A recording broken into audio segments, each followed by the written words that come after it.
श्रीपरमात्मने नमः। अथ पञ्चमोऽध्यायः। अर्जुन उवाच सन्न्यासं कर्मणां कृष्ण पुनर्योगं च शंससि यच्छ्रेय एतयोरेकं तन्मे ब्रूहि सुनिश्चितम्।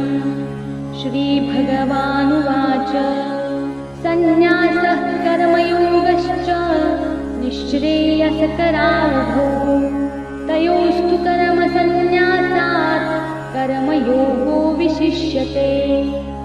ज्ञेयः स नित्यसन्न्यासी यो न द्वेष्टि न काङ्क्षति निर्द्वन्द्वो हि महाबाहो सुखं बन्धात् प्रमुच्यते। साङ्ख्ययोगौ पृथक् बालाः प्रवदन्ति न पण्डिताः एकमप्याश्रितः सम्यग् उभयोर्विन्दते फलम्।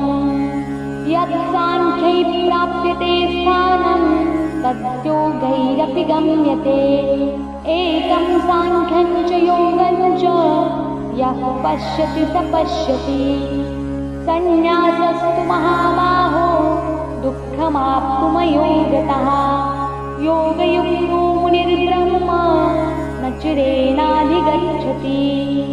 योगयुक्तो विशुद्धात्मा विजितात्मा जितेन्द्रियः सर्वभूतात्मभूतात्मा कुर्वन्नपि न लिप्यते।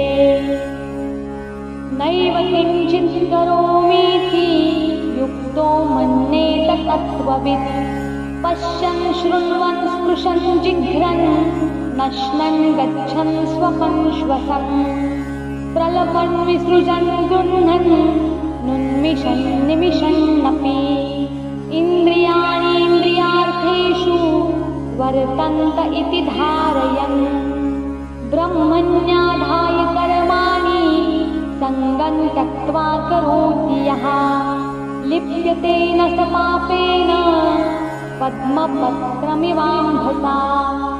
कायेन मनसा बुद्ध्या केवलैरिन्द्रियैरपि योगिनः कर्म कुर्वन्ति सङ्गं त्यक्त्वात्मशुद्धये। युक्तः कर्मफलं त्यक्त्वा शान्तिमाप्नोति नैष्ठिकीम्। अयुक्तः कामकारेण फले सक्तो निबध्यते। सर्वकर्माणि मनसा सन्न्यस्यास्ते सुखं वशी। नवद्वारे पुरे देहि नैव कुर्वन्न कारयन् न कर्तृत्वं न कर्माणि लोकस्य सृजति प्रभुः। न कर्मफलसंयोगं स्वभावस्तु प्रवर्तते। नादत्ते कस्यचित् पापं न चैव सुकृतं विभुः। अज्ञानेनावृतं ज्ञानं तेन मुह्यन्ति जन्तवः। ज्ञानेन तु ततज्ज्ञानं येषान्नाशितमात्मनः तेषामादित्यवत् ज्ञानं प्रकाशयति तत्परम्। तद्बुद्धयस्तदात्मानस्तन्निष्ठास्तत्परायणाः गच्छन्त्य पुनरावृत्तिं ज्ञाननिर्धूतकल्मषाः। विद्याविनयसम्पन्ने ब्राह्मणे गविहस्तिनि शुनि चैव श्वपाके च पण्डिताः समदर्शिनः। इहैव तैर्जितः सर्गो येषां साम्ये स्थितं मनः। निर्दोषं हि समं ब्रह्म तस्मात् ब्रह्मणि ते स्थिताः। न प्रवृष्येत् प्रियं प्राप्य नोद्विजेत् प्राप्य चाप्रियम्। स्थिरबुद्धिरसम्मूढो ब्रह्मविद्ब्रह्मणि स्थितः। बाह्यस्पर्शेष्वसक्तात्मा विन्दन्त्यात्मनि यत्सुखम् स ब्रह्मयोगयुक्तात्मा सुखमक्षयमश्नुते। ये हि संस्पर्शजा भोगा दुःखयोनय एव ते आद्यन्तवन्तः कौन्तेय न तेषु रमते बुधः शक्नोति हैव यः सोढुं प्राक्शरीरविमोक्षणात् कामक्रोधोद्भवं वेगं स युक्तः स सुखी नरः योऽन्तः सुखोऽन्तरारामस्तथान्तर्ज्योतिरेव यः स योगी ब्रह्मनिर्वाणं ब्रह्मभूतोऽधिगच्छति लभन्ते ब्रह्मनिर्वाणं मृषयः क्षीणकल्मषाः छिन्नद्वैधायतात्मानः सर्वभूतहिते रताः कामक्रोधवियुक्तानां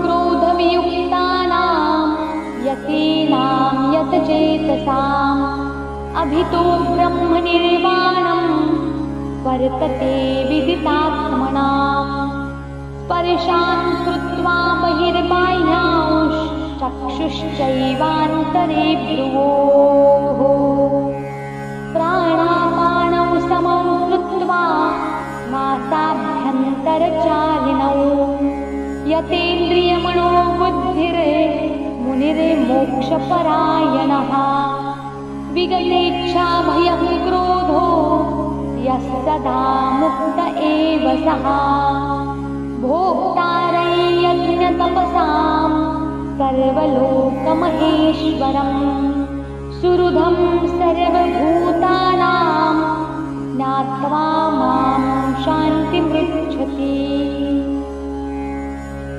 ॐ तत्सदिति श्रीमद्भगवद्गीता उपनिषत्सु ब्रह्मविद्यायां योगशास्त्रे श्रीकृष्णार्जुनसंवादे कर्मसन्न्यासयोगो नाम पञ्चमोऽध्यायः।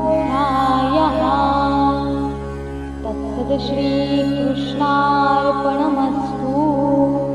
श्रीगुरुचरणारविन्दार्पणमस्तु। ॐ नमो नारायणाय सिद्धपुरुषाय ब्रह्मीभूतयोगिराज हंसतीर्थस्वामी महाराज